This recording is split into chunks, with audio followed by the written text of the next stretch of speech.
So this is our cat waiting area, which was the biggest change that we had to make when we were applying to be a cat-friendly clinic. So before I started working here and before we started applying to be a cat-friendly clinic, we just didn't have any barrier here at all. So it was one big open space, the cat waiting area. Was this the one bit that, because it's a building that you've had to work with, it's not purpose-built, it's modified, was this the area that took most of your time? Absolutely, yeah. I mean, and it's the biggest thing that stopped us achieving the gold standard as well. So I would love to be a gold standard clinic, but we're only a silver standard clinic because in order to reach gold standard, it would have to be physical changes to the building, which weren't practical on a first time level. I mean, I think it's something that Marwan's considering doing in the long term, but because in order to be a gold standard clinic, you need there not to be any access to dogs at all, and the dogs will still come past this area, whereas with the silver standard, it's just separate areas, so they're not kept completely segregated, but it still makes a really big difference to the cats, because it used to be, you know, that the dogs would come through and, you know, they would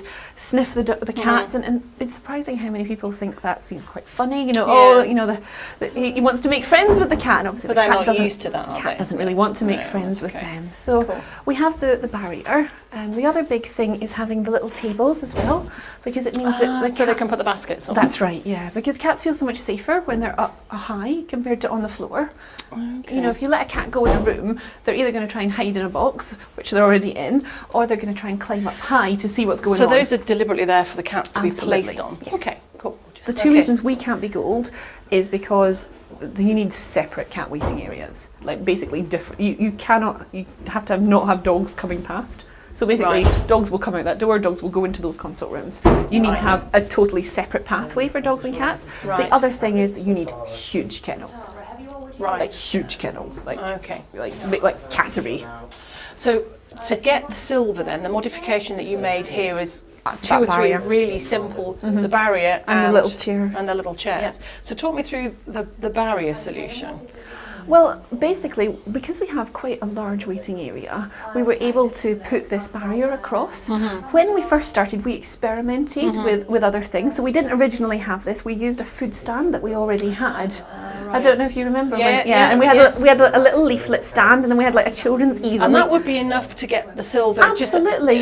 It's a physical barrier, but it's not a wall. This isn't a surface, a wall to ceiling to floor. That's right. Yeah. So it's enough that it's just keeping the two areas separate. It's not soundproof, it's not smell proof, but at least it means that the dogs aren't just sitting right beside the cat owners, sticking their noses in the box and waffing at them. So the baskets, this is really simple. I mean, it looks distinctly to me like this is a trip to IKEA. Absolutely, that's exactly what it was. So these are IKEA's little tables, and that's a shelving unit. Yeah, from IKEA. From IKEA. So that was a creative solution to what was one of the bigger ones. You knew you couldn't get to the gold because that's the building modification, but this shows how simple it is. Absolutely, that was was really silver actually. Okay, no, that's cool.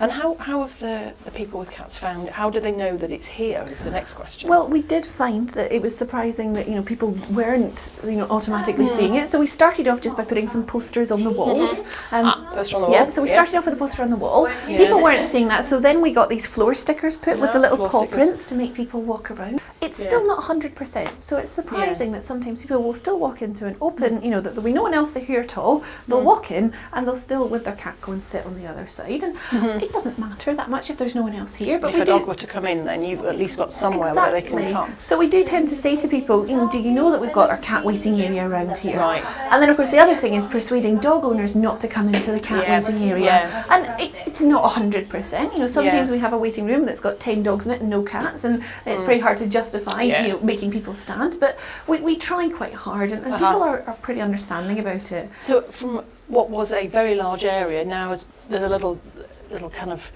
den. This is like a little den that you've made with the purchase of 2 tables and a shelving unit. We haven't lost any seating area, and I actually think it looks smarter than what we had before. We had one of the commercial food stands before, which clunky metal one. And it takes up a lot of space, and it's quite tacky and commercial looking. And actually, I think that looks quite nice. So we have the cat food on one side, we have the dog food on the other side. But we also have like the Feliway on this side, and then the Adaptil on the other side as well. All the kind of cat stuff here, haven't you? Yes. Yeah, no, that's great. Cool.